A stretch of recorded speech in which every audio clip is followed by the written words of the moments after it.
Hey guys, it's Eliot from Toxin YGO, bringing you guys a Lightsworn / Light Ray deck profile.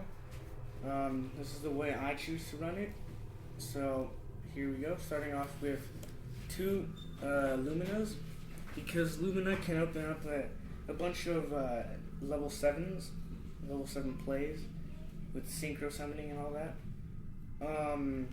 And the main card we use her for is Raiden, because with Raiden being a tuner, we can synchro summon a level 7 just by special summoning him.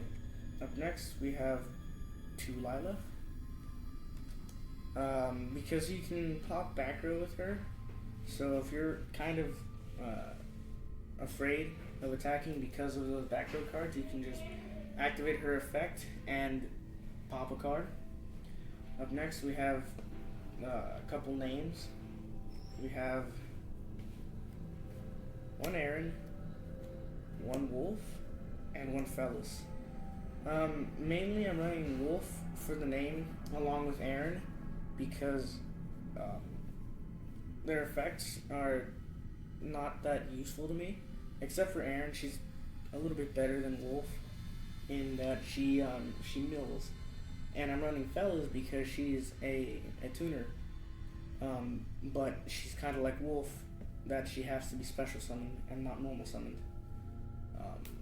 Next we have a Celestia, the only tribute summon Lightsworn I have. I don't like Celestia because you have to tribute summon for her, and if I'm wasting a normal summon on a tribute on a card that won't even be that useful after the first turn, then it's not really giving me a plus, so I don't run any more than just one. For the last Lightsworn support that I have is Judgment Dragon.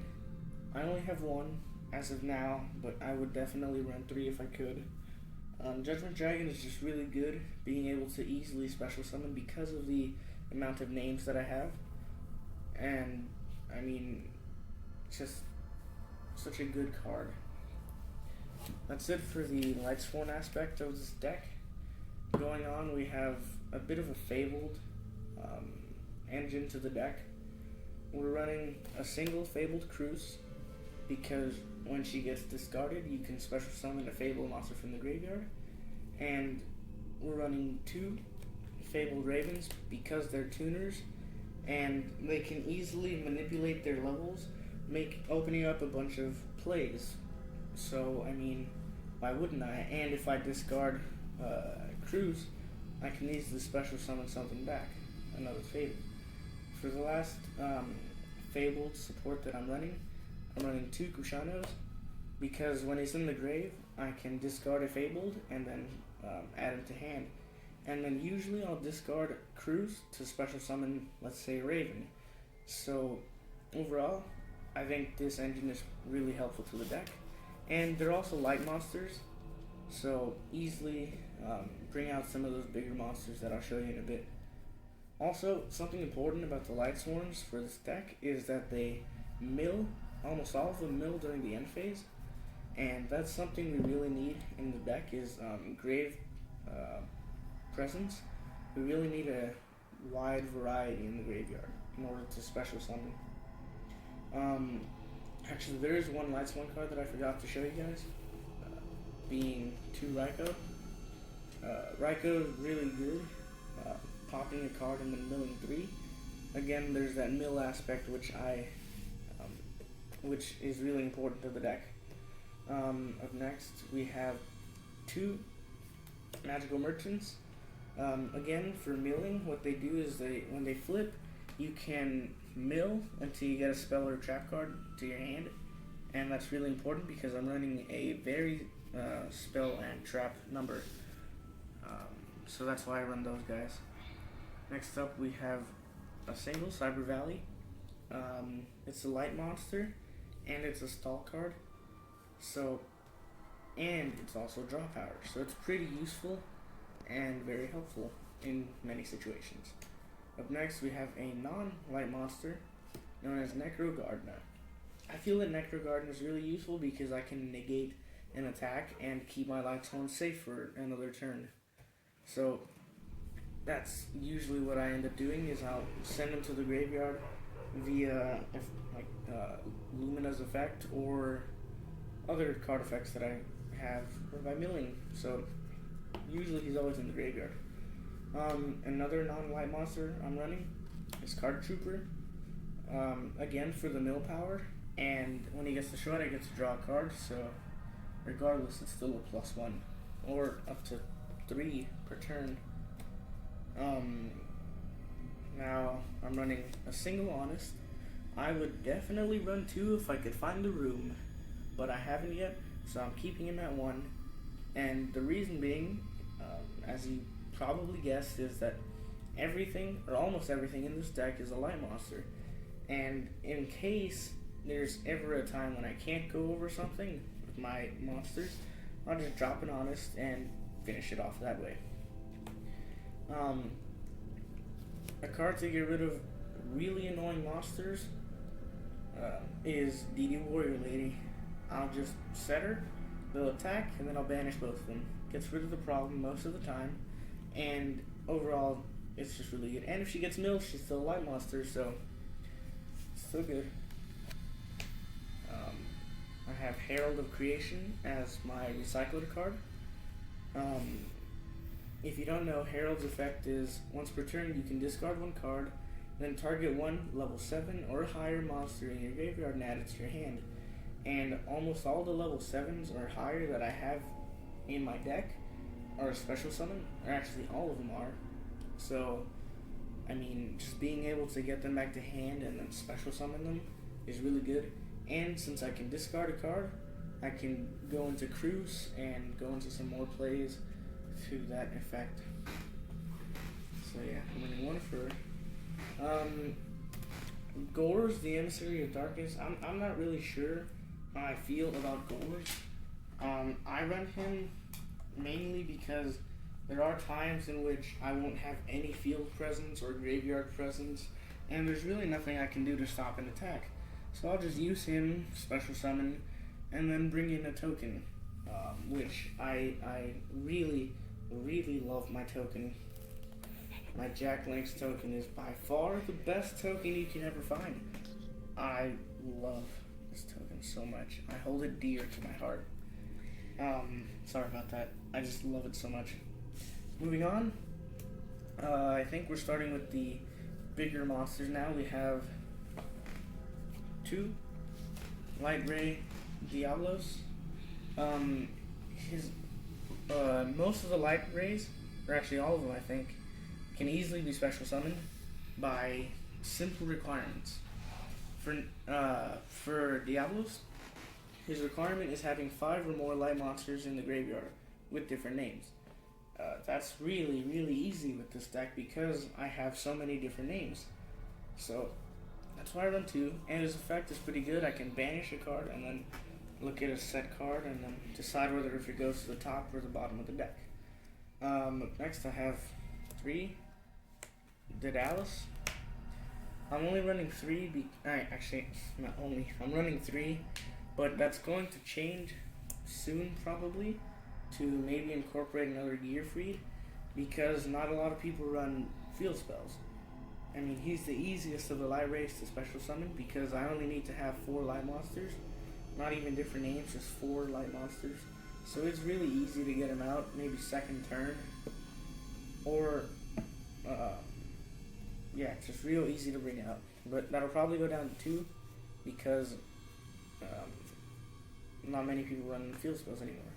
I have a single gear free because there are times when I don't have just warriors, so his effect is kind of useless, and he's really easy to bring out, which is why I have him. Just the same as Diablos, but he's a level 8, so it's pretty good for his attack. Mostly is what I use him for. My favorite monster and the last 2 monsters of the deck actually are 2 Cephalon, the Ultimate Time Lord. Oh my god, this card is so good.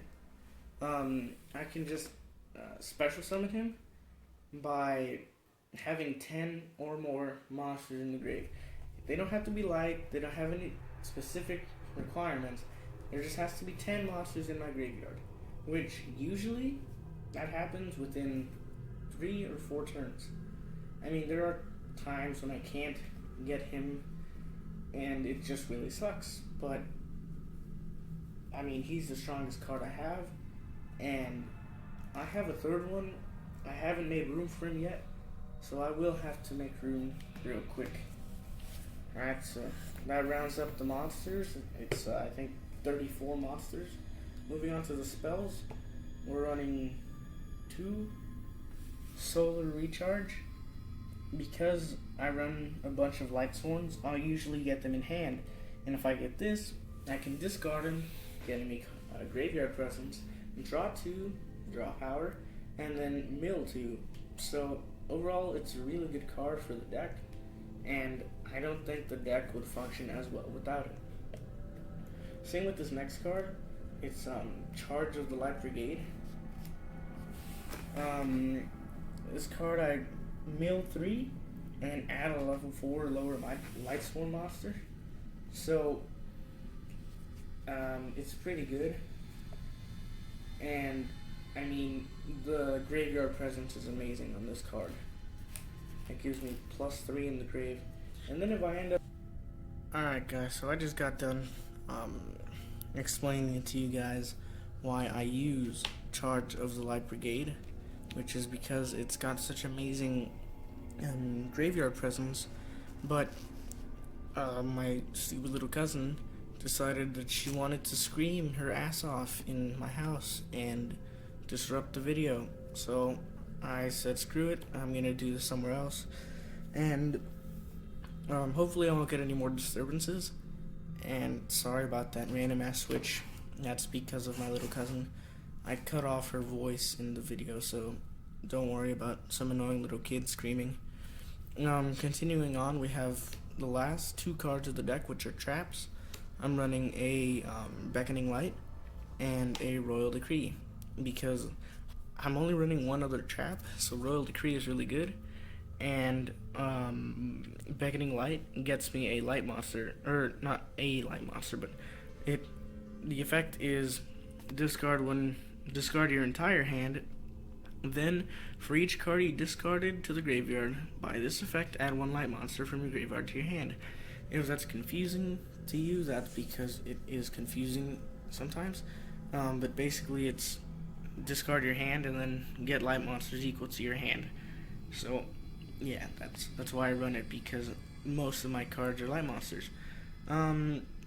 Sorry about the my movement of my hands. I'm recording this on my own, so I have no cameraman anymore. Now with the extra deck, I have a single Silent Honor Arc. I just got it today, actually, from a trade with a buddy of mine. I really like this card. The way it looks and everything, it's just amazing. I'm so happy I got it. I don't think I should have to explain why I run him, but just because I think I should, or want to. He's a level 4, or rank 4, sorry, and I do have a bunch of level 4s, so it's not that hard to bring him in, and it gets rid of a monster, so why the hell not? Up next, I have Bujinte Tsukuyomi. For the draw power, I discard my hand and then draw 2. Not only for the draw power, but also for the Graveyard Presence. So it's a really good card for this deck. Up next, I'm running a Steel Swarm Roach. This is, it's going to come out because soon, hopefully, I will be getting a few of the cards that I really want to finish this deck off, which would include a Felgrad, a Leo, the Guardian of the Forest, I think it's called, number 11, the Big Eye, and a couple more cards that I really want for this deck. So this one's coming out, sadly, but its effect is still pretty good. It negates a special summon of a level 5 or higher, so yeah, I mean, really good. Up next, I have number 40, Gimmick Puppet of Strings, because sometimes there are things that I just can't seem to manage to get rid of. So I'll just use his effect and destroy him. And also, if I do end up destroying some of my monsters in the process, more graveyard presence for me, so it's not really that big of a deal. Up next we have, starting with the synchros, we have Fabled Reagan. Usually he'll be my last resort if I have nothing in my hand, and I have, let's say, Raven and Lumina. I will summon this guy because he's really good for the jogging. Uroquizas, I don't know how to say that, but he's also coming out just because usually I'll have Red Dragon Archfiend out in the field, and I'll just end up getting rid of any defense position monsters that my opponent has. So his effect is kind of useless, so he won't be gaining that attack bonus.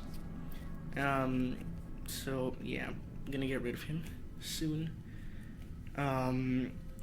Ancient Sacred Wyvern, this is one of my favorite cards.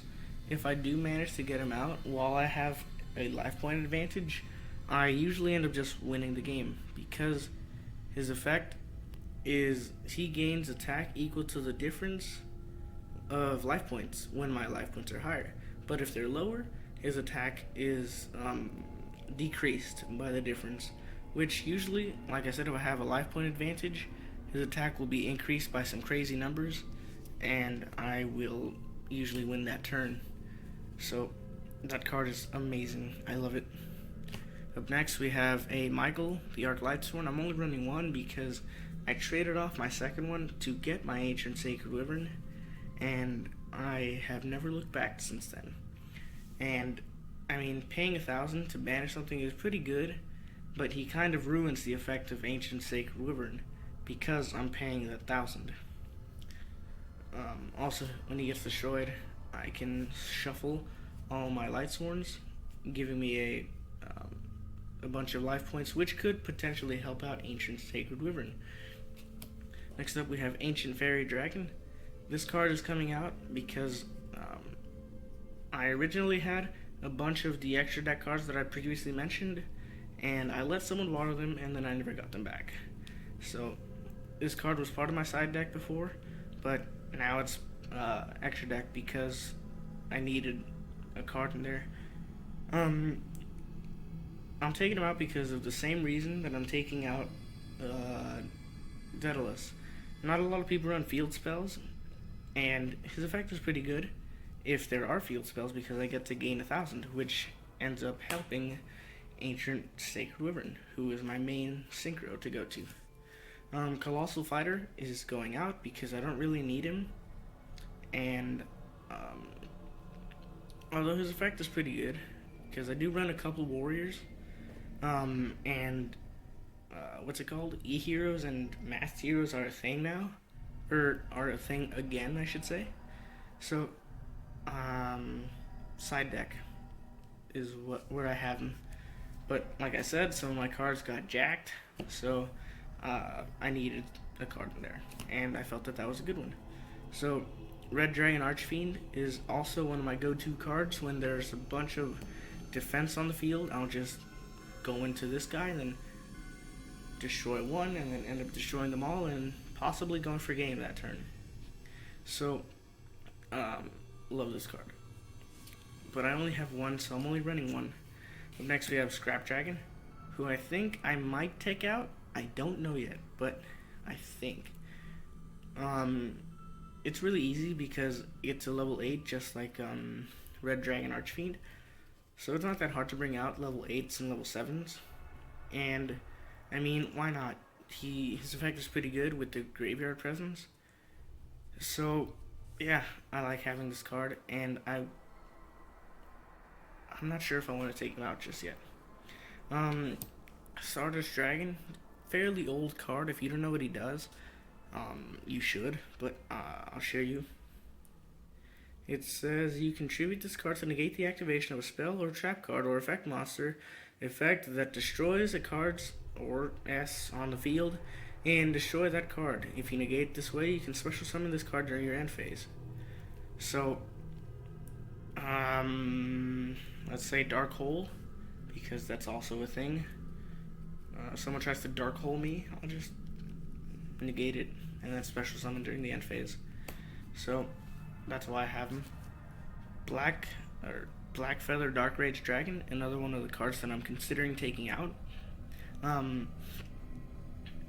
I used to love this card, but then I reread his effect, and I realized this card is nowhere near as good as I thought he was. Because I used to think that he gained 400 for each monster that I sent in that one turn, but it's only 400 max per turn, or per damage that I take. So, I mean, it's still 400 gain. I think I said 4,000 a second ago, sorry. It's still a plus 400 attack for taking damage, and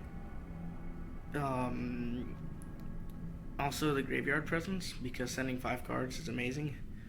But I'm considering taking him out and putting in another card that I'm not sure of yet. And the last one that I have for now is Fabled Leviathan. He's level 7 and he recycles Fabled monsters, including himself, because his effect doesn't say other Fabled monsters. Whereas, where is he? Oh my god, I lost it. Michael, there we go. Whereas Michael's effect says other Lightsworn monsters. So, I mean, yeah, this card is really good.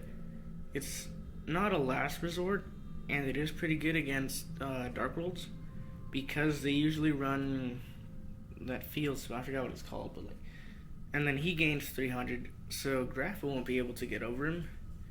So, yeah, and if they do destroy him with Graph's effect, I'll just add him back to my extra deck, and then most likely bring him out next turn.